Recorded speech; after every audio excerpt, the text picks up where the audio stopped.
Hello there, guys, and welcome back to my channel for our live reaction and analysis of Newcastle United 2, Chelsea 0. A Sunday midday, well, by now it's Sunday afternoon, but a game kicking off at Sunday midday, 12 o'clock. And it didn't even last 2 minutes until I was literally depressed. Yeah, I mean, what can you even say about that? It's self-sabotage what we did today. Not self-sabotage on purpose, by the way, by neither player that fucked up today, but self-sabotage nonetheless. I mean, the one thing that we were not allowed to do in this game was go behind early. That was the very, very one last thing we shouldn't have done today. And that is the very, very one thing that we did do today. And then we topped it off by, as if, you know, coming back from 1-0 down at Newcastle isn't difficult enough as it is, Mr. Nicolas Jackson decides to get himself sent off. Now, I personally believe he didn't do that on purpose. I think some people somehow do. Dimitar might do. We'll debate it. We'll debate on where we stand on that. We'll get to it. Regardless, whether you think it was on purpose or whether it wasn't on purpose, it was stupid. And that's not up for debate. And Jackson cost us dearly. Now, would we have turned around and gotten a point, let alone 3 points out of this game with Jackson? I don't know. It didn't feel like it in the first half, but the second half was a whole lot better even with 10 men. So maybe it's frustrating regardless. First of all, Dimitar, thank you for being back on. I messaged Dimitar before the game. Well, if you're down, if you're free, you can come on, because I was like, I don't want to be annoying messaging you every 3 days. So up to you, bro. And he said, well, let's give it a little bit of a therapy session, essentially. So, Dimitar, are you ready for your therapy session? Yep. Well, my feelings are similar to yours. I feel kind of disappointed, first of all, in the team.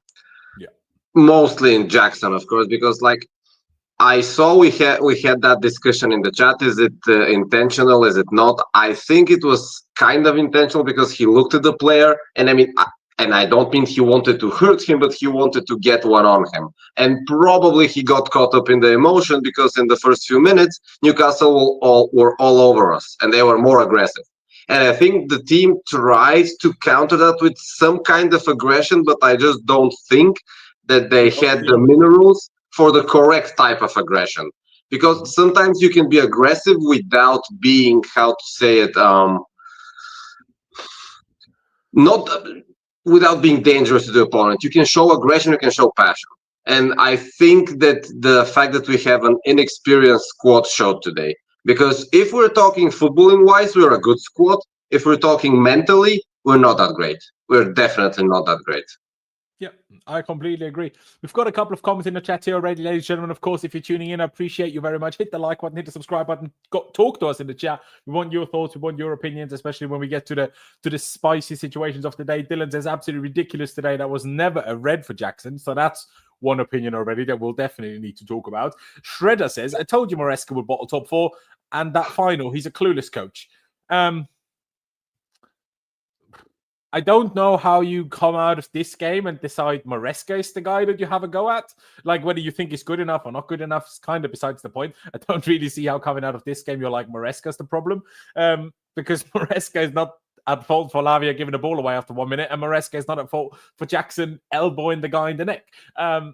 And our second half, for me at least, was surprisingly good, which I think actually gives a lot of credit to Jackson, to Maresca, that he got the team playing like that in the second half. But I mean, let me bring up the picture.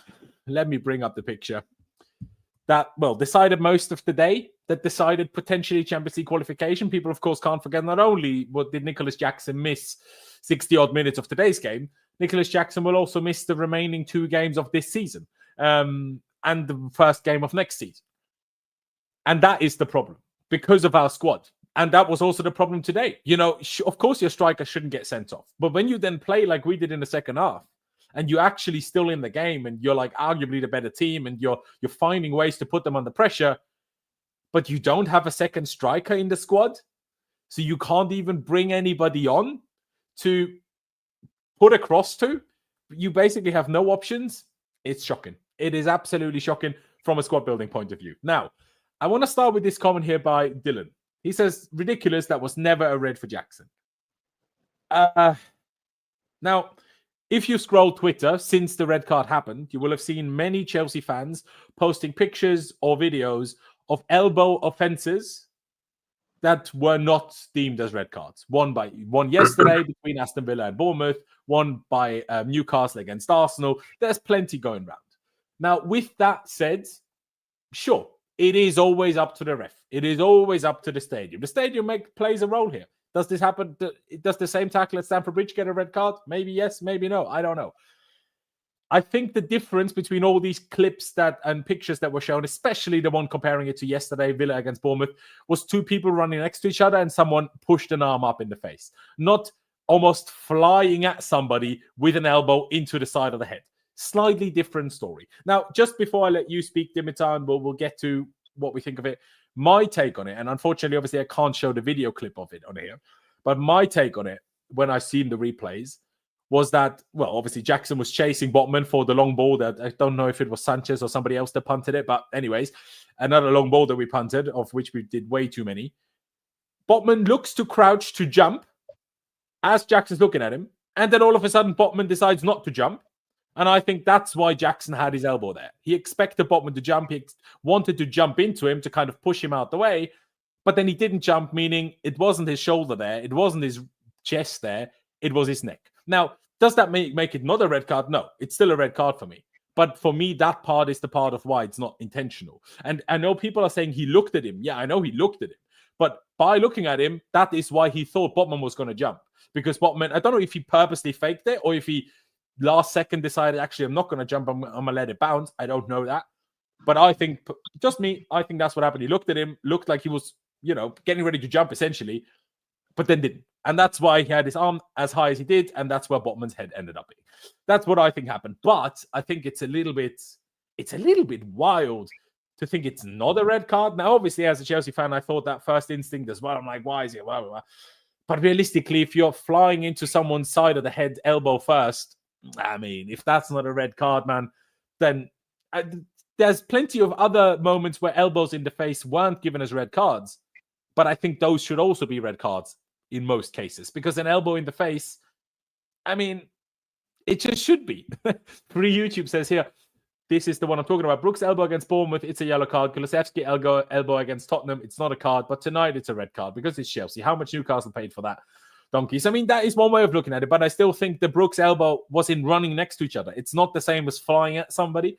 The Kulusevski one, again, a different story. Also, Guimaraes on Jorginho, I think, when it was against Arsenal. That one should have been a red, by the way. The other two, maybe a little bit more debatable. But I get this opinion as well. It's super, like Sadio Mane against us. Absolutely. That's actually a good comparison. At Stamford Bridge a couple of years ago, after 30 seconds against Aspie's head, of course, wasn't given as a red card in that game. Was it because it was after 30 seconds? I don't know. Dimitar, where do you stand on it? What do you think of my explanation? Him thinking Botman was going to jump. Like, again, I'm not disputing it being a red card, but I see why. Like, I get your point of trying to almost match their intensity, their hardness, their physicality in this game. I get that part, but I still don't think by any means was he attempting to elbow him in the head. Like, because it's too obvious that an elbow in someone's head gets you sent off, that he wouldn't have done that on purpose. So, and for me, sorry, Dimitar, to still hold you from speaking, for me, that matters. I know some people don't care. They're like, this is it now, sell him, never want to see him play for the club again. And I get the reaction to an extent. I get it. And I get the abuse. I've also called him an idiot, right? I get it. But I also know all the racism he's going to receive now, all the personal abuse he's going to receive now. And I'm like, people make mistakes, man. He didn't do it on purpose, man. But it's still stupid, though. So, what's your take on it?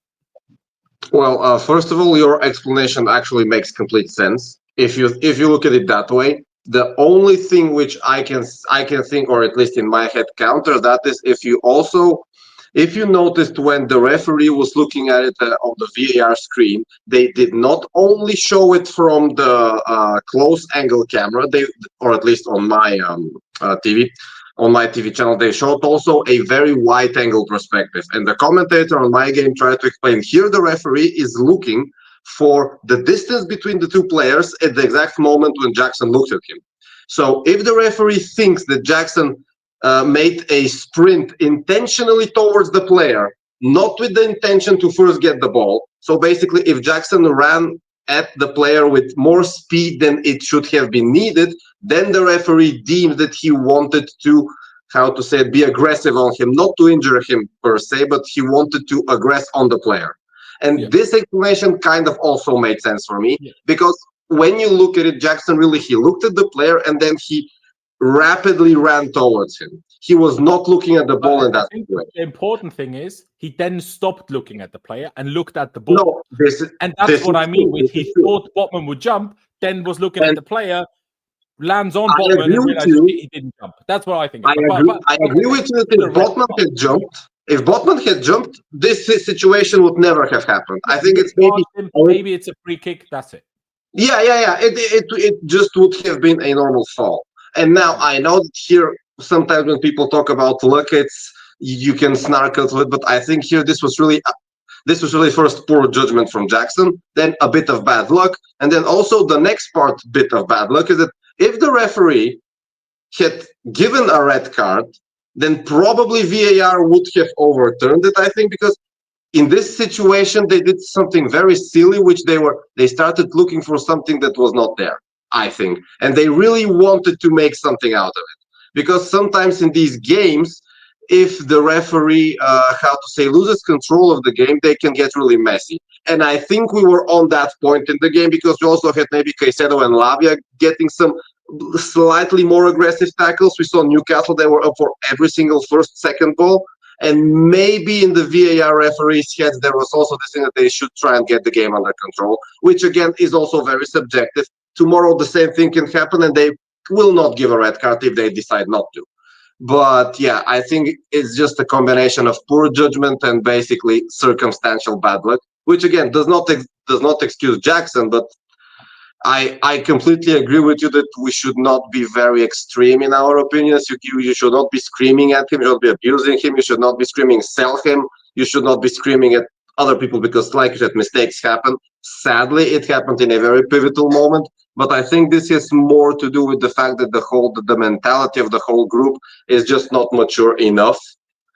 In my opinion, of course, Jackson is also part of that problem, because he is one of the more hot-headed ones. He has never shown any sort of level-headedness while at Chelsea, and yeah, it's just poor. It's just poor and disappointing at the end of the day for every party. And I know Jackson is also extremely disappointed in himself as well.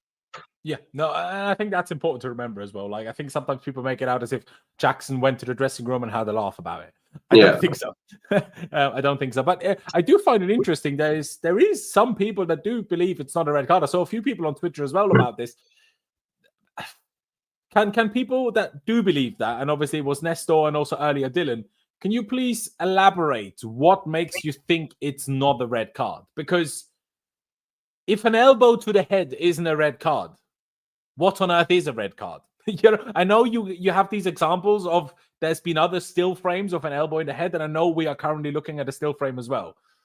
But it's still Jackson with a run-up, jumping into someone with an elbow into the head. It's not the same. And I think that's the elbow in the face while running. It's not the same thing. I think that's the key. This run-up, this small run-up he made. I think without that run-up, if it was just a normal coming together, you can always, without watching, hit someone in the face. This happens like 10 times a football match, and it's rarely a red card. But this run-up, I think this is the small part of intent which the referee just going on to. And sadly, I see it. I say maybe on another day this was not a red card, and the game continues. But like, it's not a blatant not red card, and also it's not 100% red card. Let's say 75% for me. But it's still it's not 0% for sure. No, absolutely. I just put it into the Twitter search bar just because I wanted to see who actually played the long ball. If I can really just blame Sanchez for punting a long ball, but. It's funny because I see an Everton page posting a video of Van Dijk elbowing someone, not getting a red card. I'm seeing an Arsenal fan page reposting a Newcastle player elbowing an Arsenal fan in the head and not getting a red card. I'm seeing no. These things happen. Neutral pages, let's say, posting one elbow after the other. There's clearly some people that think so, and I get it to an extent, but then there's also like Terry, Shredder, like where is it as well? JC as well. It's a red card any day for me. I think the problem with it is these things probably should always be red cards, but the problem is they are not. And because they have not been given in other circumstances, we are then like, well, why is it happening to us? And yes, that is shit for us. But that's part of that, not part of. That's the problem with football. That's the problem with refereeing. Partly that will never change unless you make AI be the referee, because then you're always going to have human subjectivity to situations.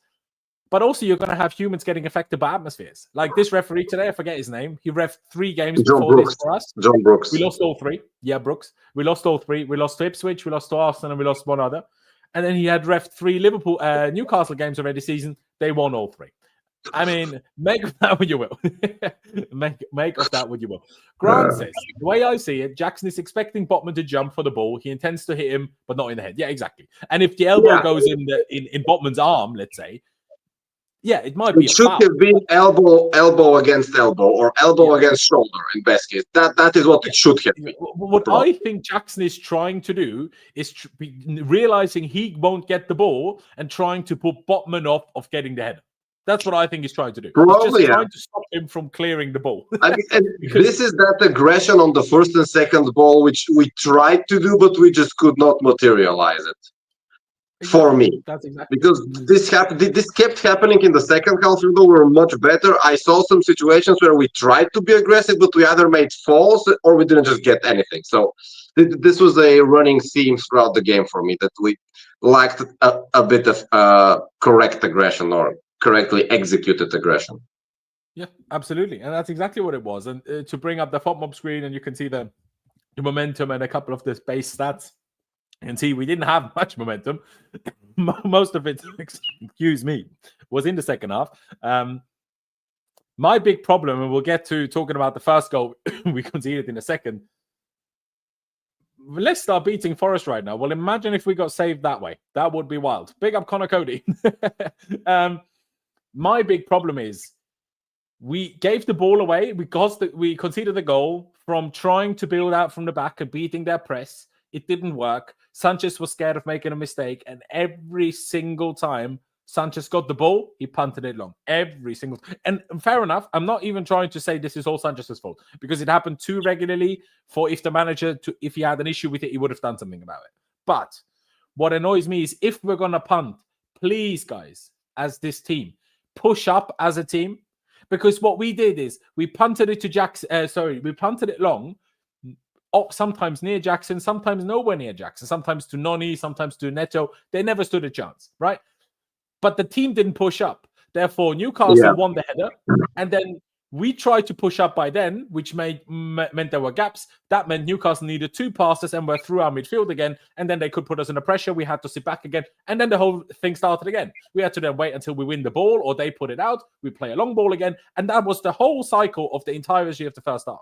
And because we stopped doing that in the second half, is because why we all of a sudden managed to keep the ball.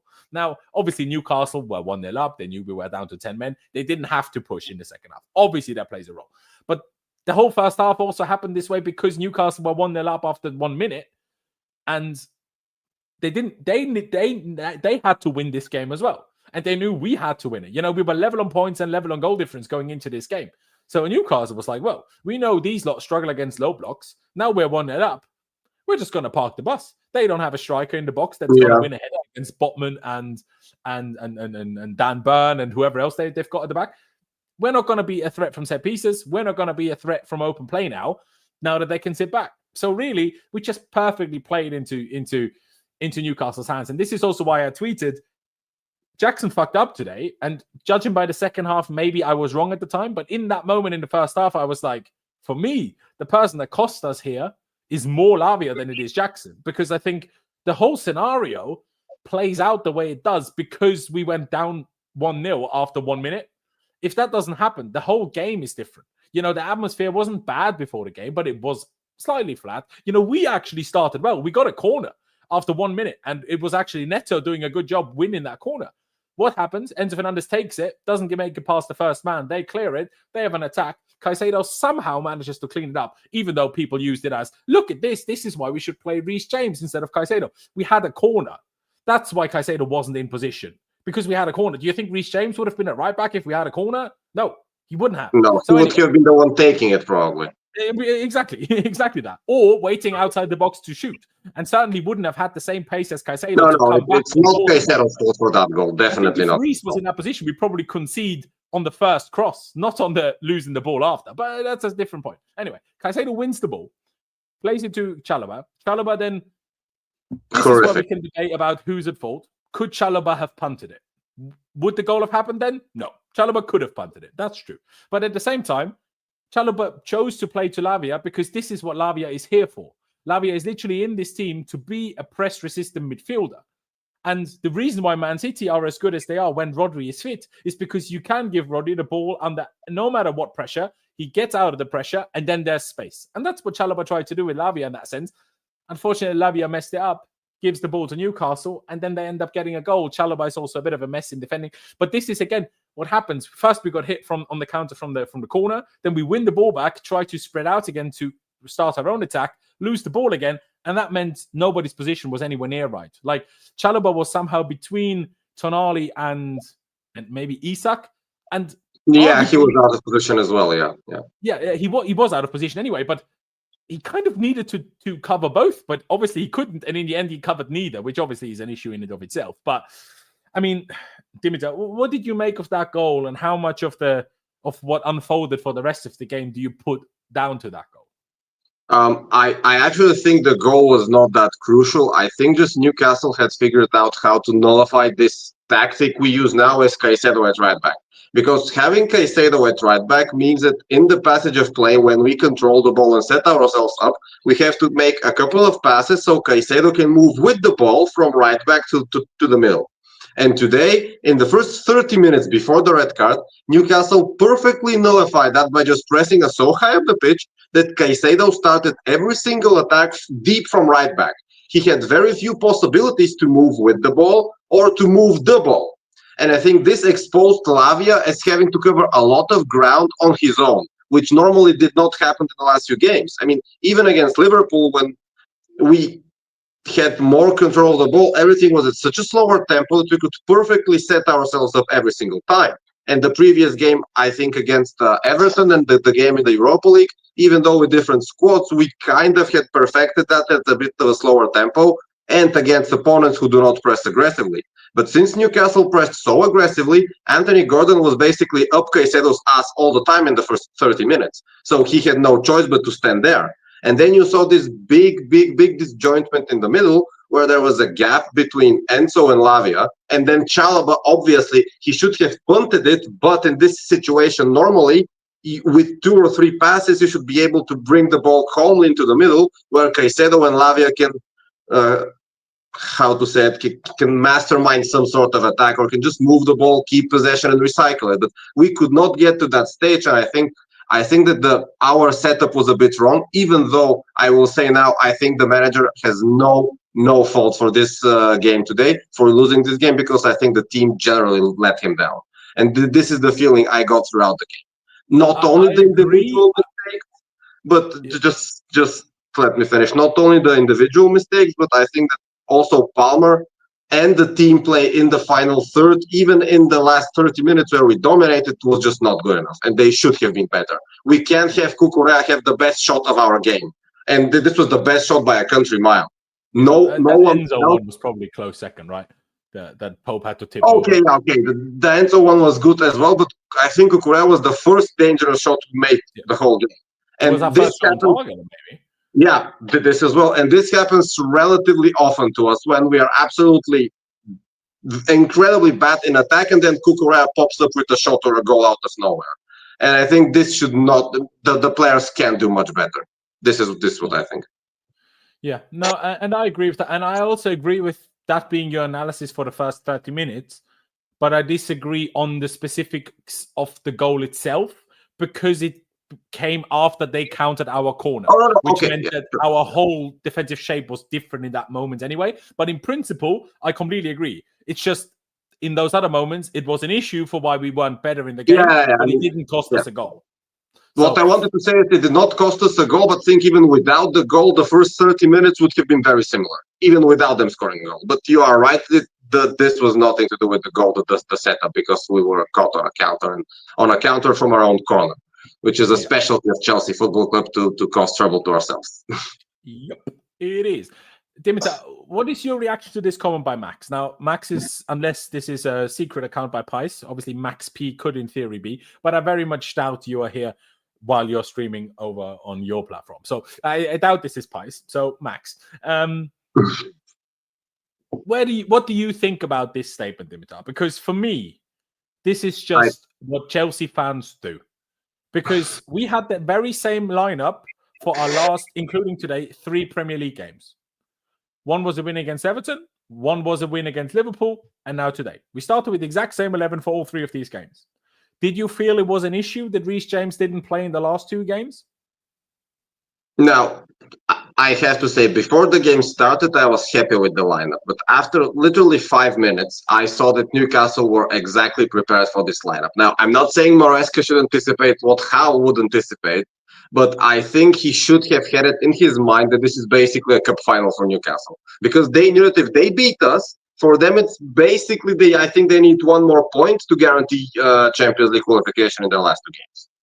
So I think that Newcastle knew that this was a big game, like a cup final in front of their own fans. So I think we should have expected them to be more aggressive. Maybe not to this level, but maybe we should have changed something. I don't know. I know hindsight is a wonderful thing, but at the time I saw the lineup, I was happy with it. I didn't think, oh, we need Reece, but I literally thought, well, we could have done with Reece here in the build-up play around the 30th minute, if I have to be honest. But like I said, hindsight is a wonderful. But if Reece played, he would have also inverted into midfield, and the issue would have been the same, just with a less good player. Yes, but Caicedo would have been in that midfield, and I think he could have dealt better than Lavia in this situation, is my argument. Because one of the reasons why we're so much better in the second half is because Caicedo kept playing around the midfield line.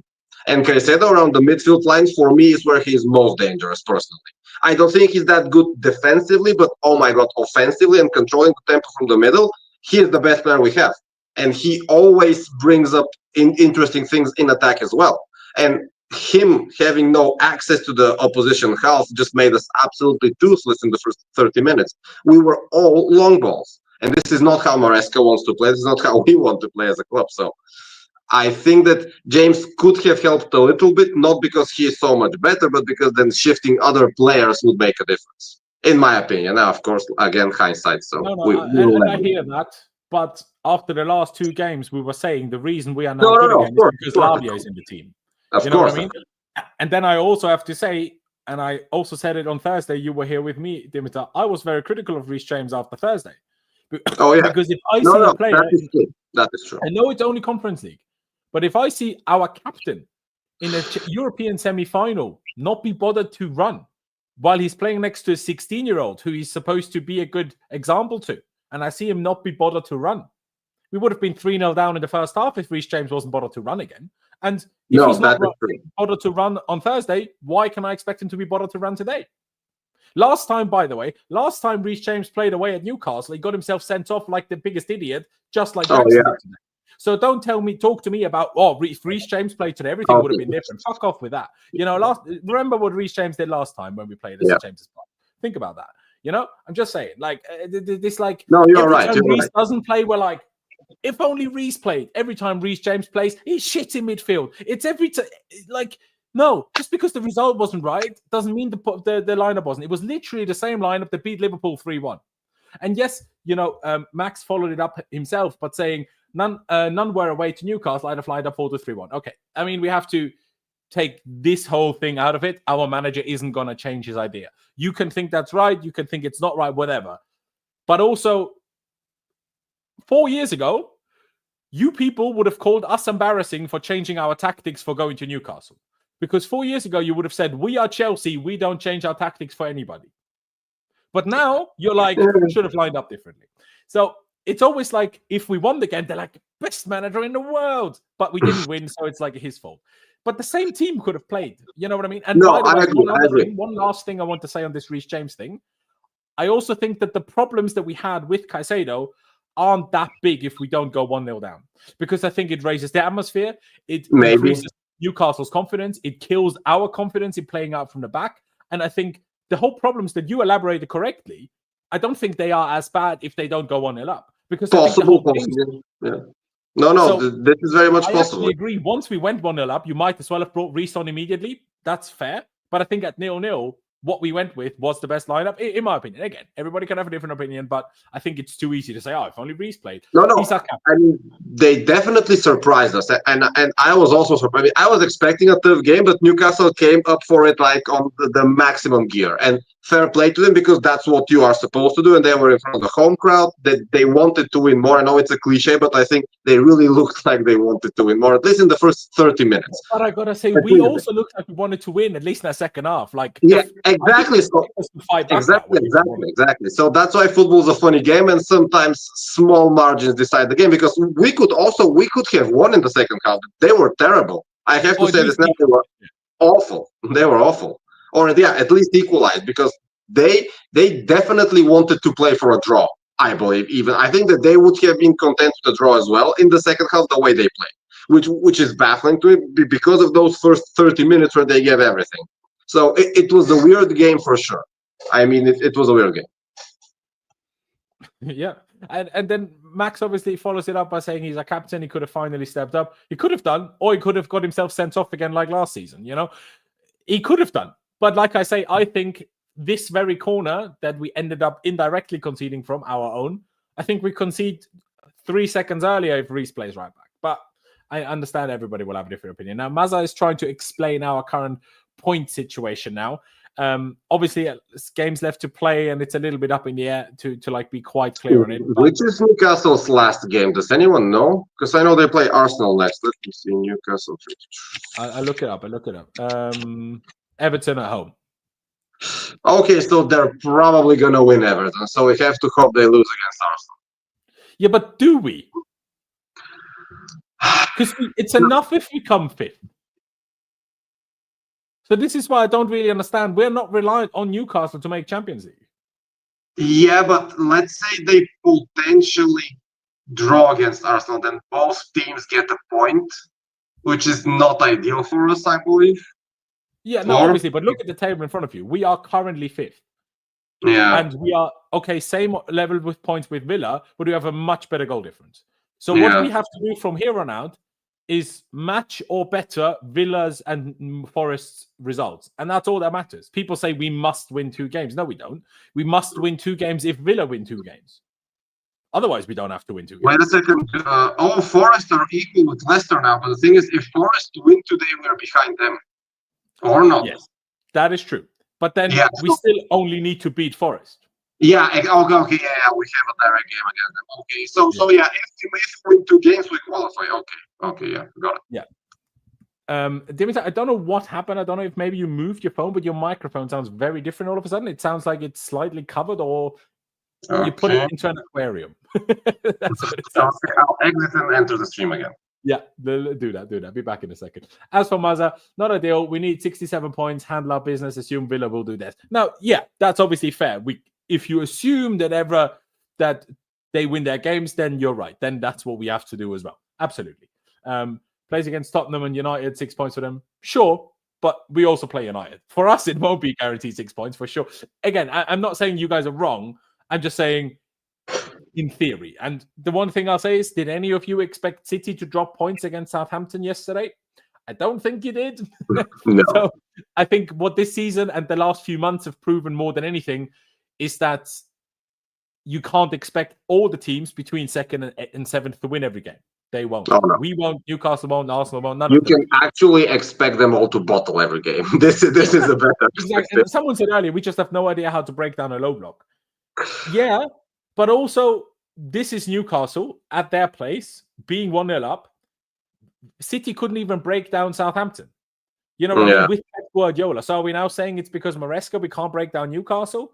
Then what on earth is Guardiola? What, is he the worst manager in the world all of a sudden? No.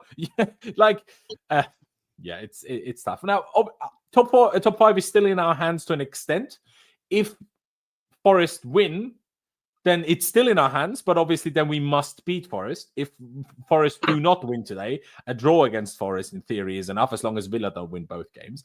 But again, Newcastle might still drop points. City might still drop points. Again, they might not, but they might. But yeah, I think an important point, and you kind of mentioned it earlier, I think we just overdid it in terms of, I think the magnitude of the game, the importance of the game, plus then going a goal down so early kind of like got to our heads. And I think that kind of is messed up. Now, Frank with the CK saying spent billions and can't win 70 points this season is a disgrace. Sure, you can look at it that way if you want to. Obviously, part of why everybody has less points than usual is because the average level of the league has gone up. You know, that's why everybody has less points than usually, because that's how it goes. No, that's true, but I still think that these games really show that the bad squad building is just too much of a hurdle to overcome.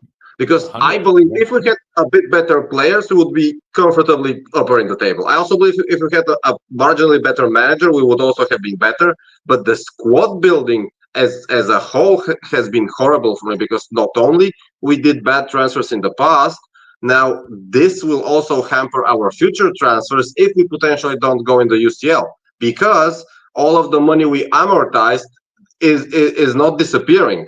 We still have to include it in our budget, and if we, God forbid, don't make Champions League next season, then where is the money for transfers going to come from?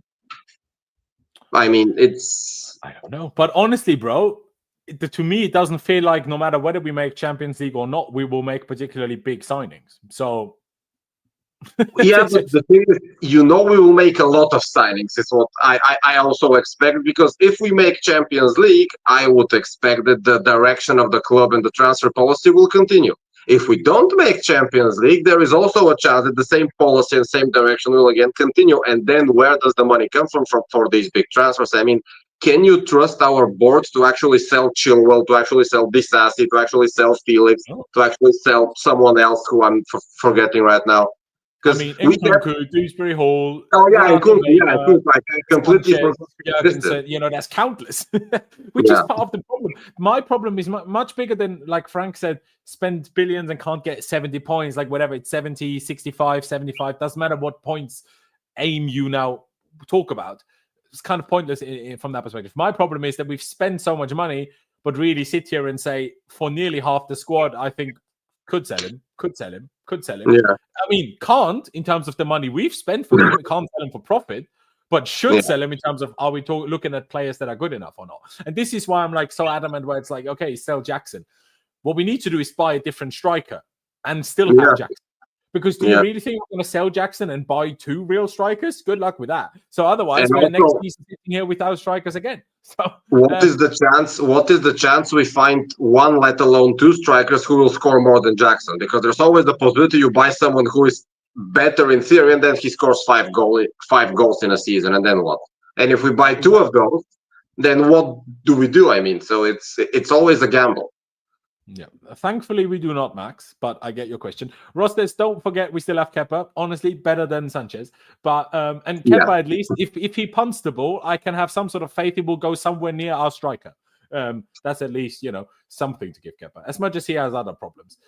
Jackson should be sold for costing his Champions League. There you go. I never want to see him play for us again. This is what I mean. I'm like... Yeah, this is extreme. This is too much extreme. It's like, Ricky, have you never made a mistake in your life? This is what that feels like. Again, unless you think it was on purpose, which I think would be wrong, but if you have that opinion, fair enough. If you did it on purpose, I would understand this. Oh, bro, we forgot about Sterling. Good luck selling him.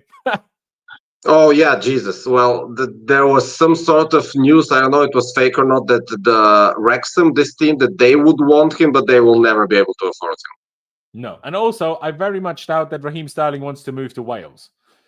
He just left Manchester to come back to his family in London. If he's going anywhere, it's Fulham or Palace. That's it. I mean, maybe West Ham, I guess. But swap deal for Mateta. Swap deal for Mateta with Palace. Everyone wins. Yeah. Or Kudus with West Ham, Jared Bowen from West Ham. I'll take all of them. Do you know what I mean? Not that they would give us Jared Bowen for Sterling, because are they stupid? But I mean, they have Graham Potter in charge, so maybe. But But that's a whole separate story. I mean, we can look at the stats. Obviously, they had a lot more XG than us. They had more shots than us, more shots on target than us. Both only had one big chance. I'm not sure which they counted as our big chance, but there you go.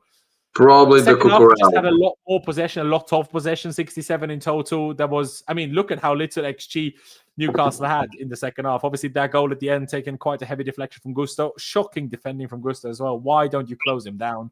Like absolute schoolboy. But yeah, there was the first 15 minutes of the second half. I think we had a total of 80% possession, which is kind of wild. Yeah, we crushed them. So yeah, but I mean, we deserved to lose. But obviously, 1-0 down after a minute, down to 10 men after half an hour or 35 minutes.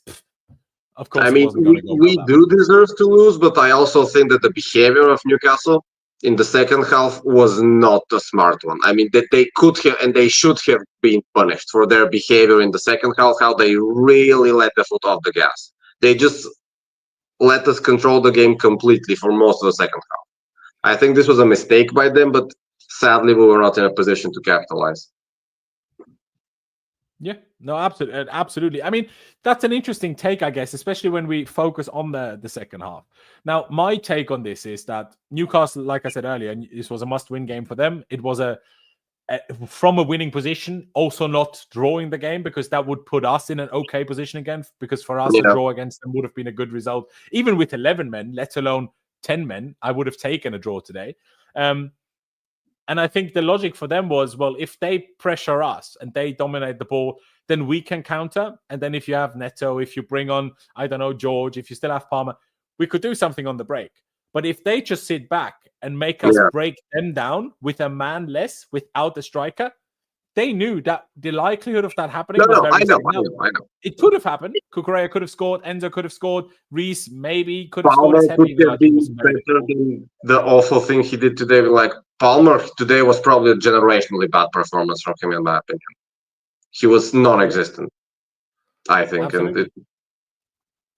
Yeah, I mean, Howe did get his tactics right. That is true. I think they also did warm up in a different shape to how they started the game, which tells you everything about how they purposely try to do this. And I think that's also why we're better second half. We probably adapted to their shape a little bit, which Maresca has done a few times. In the second half, the tweaks that Maresca did, like changing the position of the individuals, I think did wonders. And I know Newcastle backed off, but we played well. And this is the type of thing that, for me, let's say, if we have to analyze the last 3 months, has been missing from the side of Maresca. If he had done similar changes when he sees clearly something's not working, in some of the previous games, which we lost or drew, I think we should have been comfortably second. And now this is, again, I think today he has nothing to do. Also been comfortably second purely by just winning the games that we were much better in anyway.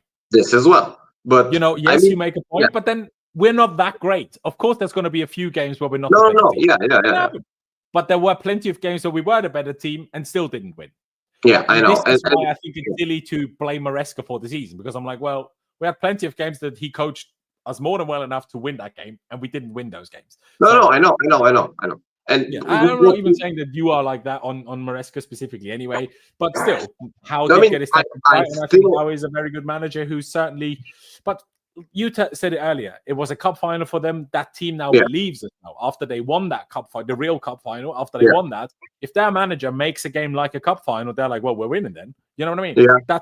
That's the feeling that these guys have at the moment. And that's why it was so important to stay in the game. It was so important to keep it 0-0 or take the lead ourselves, obviously, as soon as possible, or keep it 0-0 for as long as possible, because giving them that early goal made it comfortable for them, realistically. Made it comfortable. I don't really understand what you're trying to say, Nino. He says, dangerous games. Why does the referee give him a yellow ban?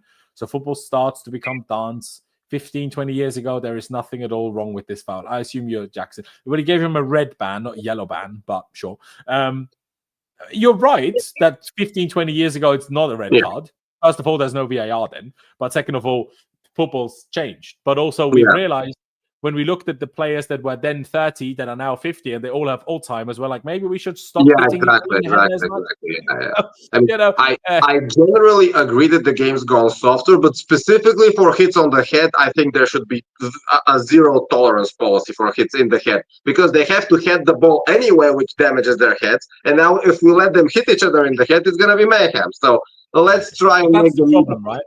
That's yeah. why some people say it shouldn't have been a red card because they've seen so many other clips. Oh, That no. We get it, but we have to have a little bit of context, really, because we can't allow them just having willy-nilly hits in the head every single game for nothing. Because also, this was a nothing ball. It's not like they were in the middle of the box or an open goal, empty net last second. It was a nothing situation.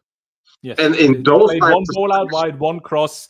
Chalobah was defending 2 people on his own, and then he couldn't do much. Honestly, on another day, Tonali's shot goes at the height and it hits Sanchez in the stomach, a bit like Sommer's save against Barca on the counter. Again, like I'm not blaming Sanchez for it. I'm saying if the shot goes a bit, because Sanchez is flying across it, but Sanchez flew under it, and obviously he has to speculate on that. So it's how it goes. Now, Dimitar, if we're trying to look at obviously positives, very limited. At the same time, if we win the remaining 2 games, we win the Champions League and no one cares.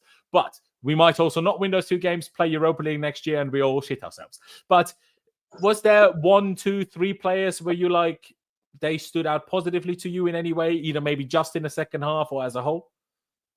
I mean, as a whole throughout the game, I think Cucurella as always, and I think this time Caicedo really impressed me because when he got the space around him, when he was moved more towards the middle of the pitch, he was brilliant, and he was a big part of why we suffocated them in the second half. So I really liked his performance today, and it's really one of those things which I wish Maresca had changed something in the beginning to have him more in the middle to begin with. But I know that we said like it's hindsight, so it's not that. It's again so many reasons, isn't it? On the one hand, it's if Fofana was fit, the whole team shape would be on the other way around, and then it would just be Cucurella doing it. That as well. But instead, it's Cucurella having to play centre back because we don't have Fofana. No, and then that's like, that's true.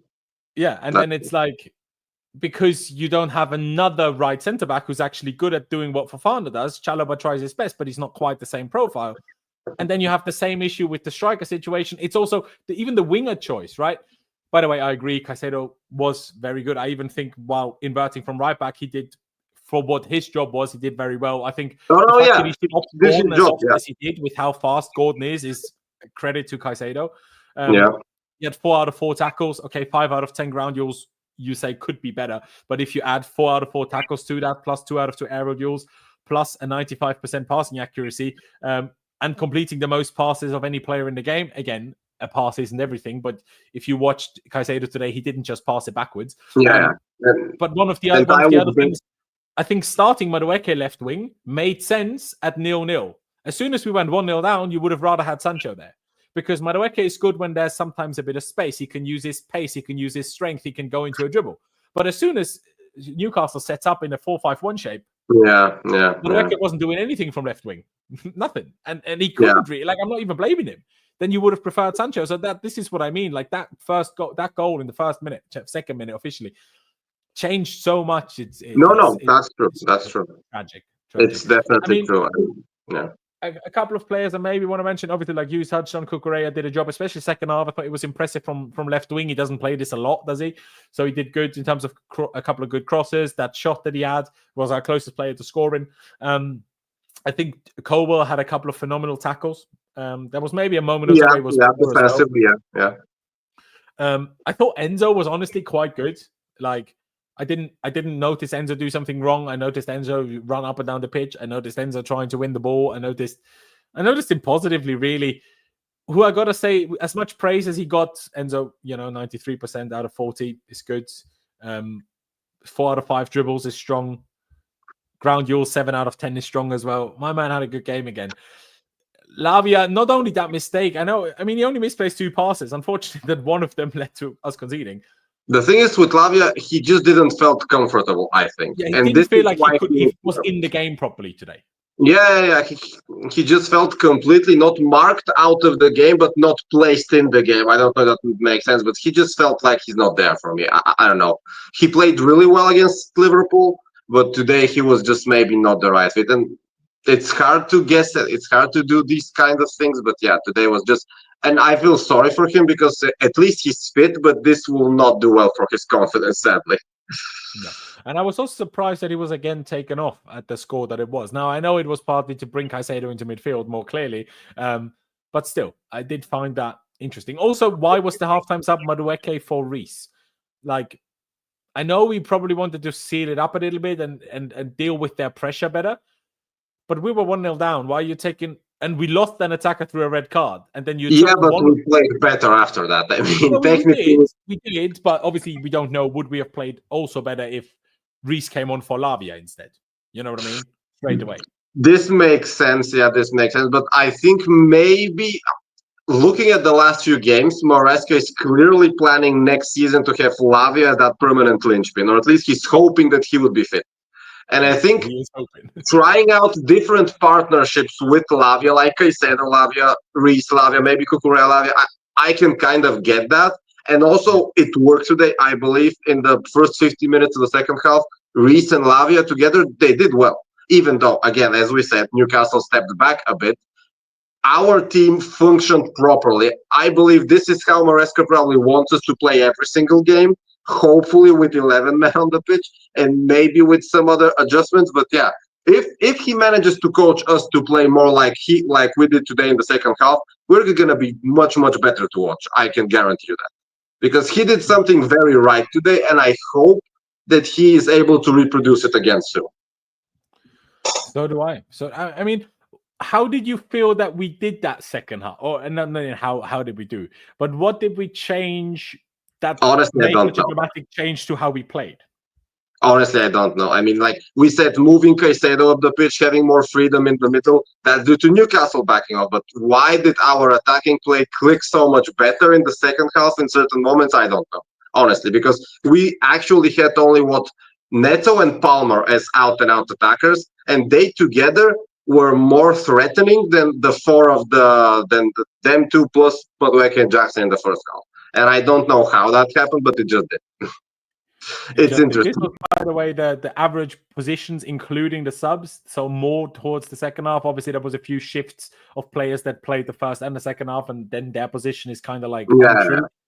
But I would say part of that, I wouldn't read too much into this is how we played. I think part of it is we took extra risks that we wouldn't take normally, because this is a game where you either draw, win, or it doesn't matter if you lose 1-0, 2-0, 4-0. It doesn't make a difference. It was about not losing. So therefore, it was worth taking that risk. And I think because Newcastle were leading, they didn't take any risks either. And therefore, the way we played works. But I think if we play like this openly and this many attackers, as much as we didn't have anyone in the box, we had 3 players on the right. We had Neto, sometimes Palmer, Reece and Gusto essentially playing right wing all at the same time. If you do that and the other team is actually still trying to score, then you're probably going to be in trouble. Oh, no, yeah, I know. Obviously, you can't do that every game, but I think if we are able to see that more often, it's going to be better. Because this kind of reminds me in general as the Arsenal situation in the Champions League, where if you watch the second game, they did not do what we did today. Arsenal in the second half against PSG, they did not make these substitutions where you forcefully put more players in. They did like-for-like subs, and they just played the percentages, how they like to say, on AFTV, for example. And this didn't work. For me, if Arsenal had done what we did today, they might have even won. But they did not try and throw the kitchen sink at it. And sometimes you just have to. Sometimes you have to. Not every game, but let's say once every month. Exactly. Like, yeah, it is obviously extremely frustrating. It's honestly, when we conceded after 2 minutes, I was like, fuck this, man. Why did I ever get my hopes up? Why did I get my hopes up? I had no idea why. Like, before this, but it was the very first time in Premier League history that Newcastle won a game at home that kicked off at 12 o'clock or earlier. Now, I say earlier. Has there ever been an earlier kickoff than 12 o'clock? But they've not won at this kickoff time ever at home. Well, we made sure they got a goal after less than 2 minutes. So this is just, we can talk about Jackson. We can talk about the manager. We can talk about squad building. We can talk about options on the bench. We can talk about many things. Fact of the matter is, if you go to a difficult place to play away and you go down 1-0 after 2 minutes, you're going to have a difficult rest of your afternoon. Whether we got Jackson sent off or not, whether we had another striker on the bench or not, didn't really matter. Like, I even saw people losing their minds. Why is Jackson not in the box? I'm like, guys, the reason why we had any moments in the first half was Jackson drifting wide, dragging a centre back. Exactly. But then we didn't have Enzo or Palmer or Madueke, who should have filled in. Because Madueke should have been there. Yeah, this is what people should have been talking about, because Madueke is staying on the left, Jackson is drifting in his position, and Madueke just watching him. Behind him. Yeah. Yeah. Jackson needed to drift to the left. Diego Costa drifted to the left all the time. DJ Drogba drifted to the left and right all the time. This is what good strikers do. Unless you're Haaland and you're like literally a Lego brick and can barely move left and right and only straight and forward. Unless you're that, or Lukaku is similar, you're going to move left and right. Lewandowski moves left and right. Suarez moves left and right. Aguero moves left and right. The best strikers always have and always will. The problem isn't Jackson moving. The problem is no one filling. But you know, we're going too far. It's just like in our group chat, I was already seeing people calling Jackson names before he even got sent off. So that's why I was like, you know what I mean? If anything, he did you a favor. You asked him to go off. Maresca wasn't going to come off after half an hour. You made sure he came off immediately. The thing is, without him and Madueke, we actually looked better, and this is insane. I mean, I know it's circumstantial election, but this should tell you something, that we really have to tweak something in our traditional normal game mode play style, because it's not the best, I believe. And this is my biggest problem with Maresca. The average game style which he tries to produce, I don't like it. I'm not sure how many people actually do. The idealized version of it, if you watch a lot of YouTube analysis videos, sounds perfect. But what we produce most of the time on the pitch, I'm not so much entertained from, sadly. And that's the question, right? Can the manager make it work closer to the ideal, or can he not? Yeah. This is, of course. And that's why I think we need to give him a second season, because you don't see whether a manager can do that in the first season, as proven by Luis Enrique at PSG. It wasn't great in the first season. Now it looks great. I'm not saying Maresca will be that, but to know, we need to wait. And I think this has been a problem for many years. We haven't given any manager that time, and therefore we sacked everyone a bit too soon. And I think we're suffering the permanent consequences of it. Maresca going 3-3-3 last 15 was good. He must have thought, fuck it, it's going to finish 1-1 or 2-0. And I agree. Yeah. Might as well have tried, and he did, and I like that. You know, it didn't work out, but I also like that. Yeah, I mean, this is really probably the best 15-20 minutes of football we played maybe the last 4 months in the Premier League, apart from the Conference League. So we looked at it. The game wasn't bad, I can't lie, but yeah, it wasn't bad, but it was in a more leisure-like tempo. I mean, we played good, but it was not like a must-win for both teams, and today was. That's fair. I guess you can talk, I don't know, the Spurs game away, or when we beat Brighton 4-2, or Villa 3-0. Maybe Spurs game when we turned it around, apart from the first 15 minutes where we were terrible. Of course. When we were 2-0 down already. It could have been like today, but unfortunately, Newcastle are not Spurs. That was the problem. Yeah. So, you know, but it's how it goes for us, isn't it? It's how it goes for us. Now, and I'm probably weird, but I still think we'll make top 5. Whether that's us winning both games. Yeah, no, but I think we will. I could be wrong, but I just think we will. Either it's us, we win both games. I think we could. I think this game, there will be a lot of stick from the outside of this. And I think it might create a bit of a will show you attitude in the squad. The problem is obviously we don't have Jackson for the next 2 games. And I'm like, who the fuck is going to play up front?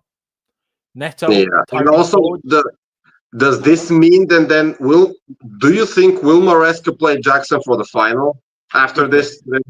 Good question.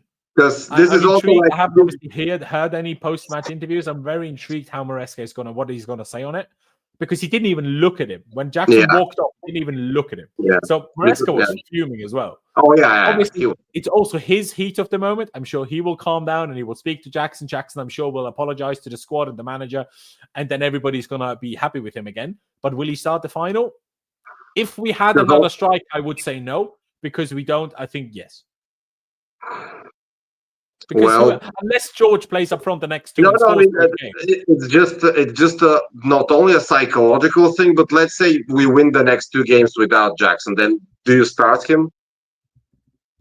Because we need to win the next 2 games, and then you don't start him for the final, then we lose 1-0. It depends on how we win those games. If we win those games, then whoever plays up front instead does really well and scores a couple of goals. I think leave Jackson on the bench, bring him on as a sub. Yeah. But if we score 2 goals from a corner and it's Chalobah scoring, I don't think it has anything to do with Jackson or not. So then fair point. But it's tricky. Yeah, I'm gonna try to keep faith. It's a tricky one. Today it's a tricky one. No midweek game this week either. You'd think it gives us a better chance for Man United, but they also don't. We play on Friday, so It's kind of like a midweek game. Yeah. It will either ruin the weekend before it starts or make it better. Yeah, there you go. By the way, United are currently losing 1-0 to West Ham. But again, Absolutely this time shocking. they had their Thursday game. Next week they won't have a game a couple of days before, so I assume their team will be stronger in the Premier League. But yeah, Tottenham are also losing, if anyone's wondering. yes. Who's surprised? The two teams in the Europa League final can't win a game.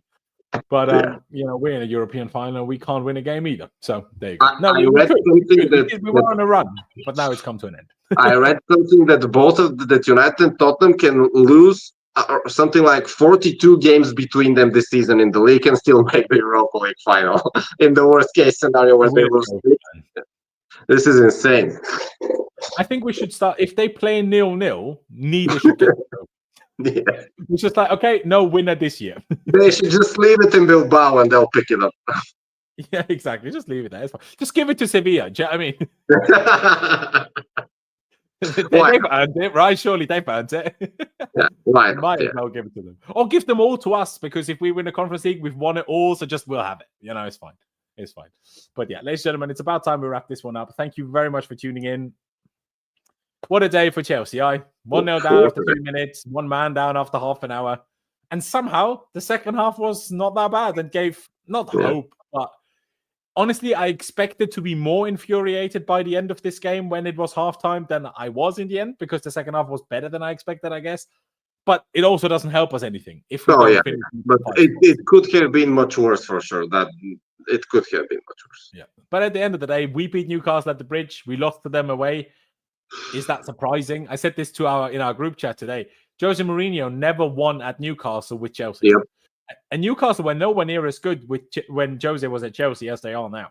Now, to be honest, I don't really remember how good. When you wrote that, I remember that the last title we won with Jose, the 14-15 one, Newcastle away was our first loss of the season, like in the end of November or something like that. People were just starting to talk about an invincible season, and they beat us 2-1. Exactly. I still have not lived that down. Yeah. The only good memory I have from us playing Newcastle was when Reece James scored those 2 goals. That was the only. That was with Tuchel, right? Yeah. Under Tuchel. One right foot, one left foot thunderbolt. That was crazy. Oh, for a second I thought you froze. It's fine. Yeah, ladies and gentlemen, I tried to outro like 3 times now. I'm gonna actually outro now. If you haven't already, hit the like button, subscribe if you haven't done that yet. I very much appreciate it. Thank you very much once again, Dimitar, for coming on. Ladies and gentlemen, thank you guys for watching. Up the Chelsea, upwards and onwards. I will refrain from saying backwards and downwards, and we will see you next time.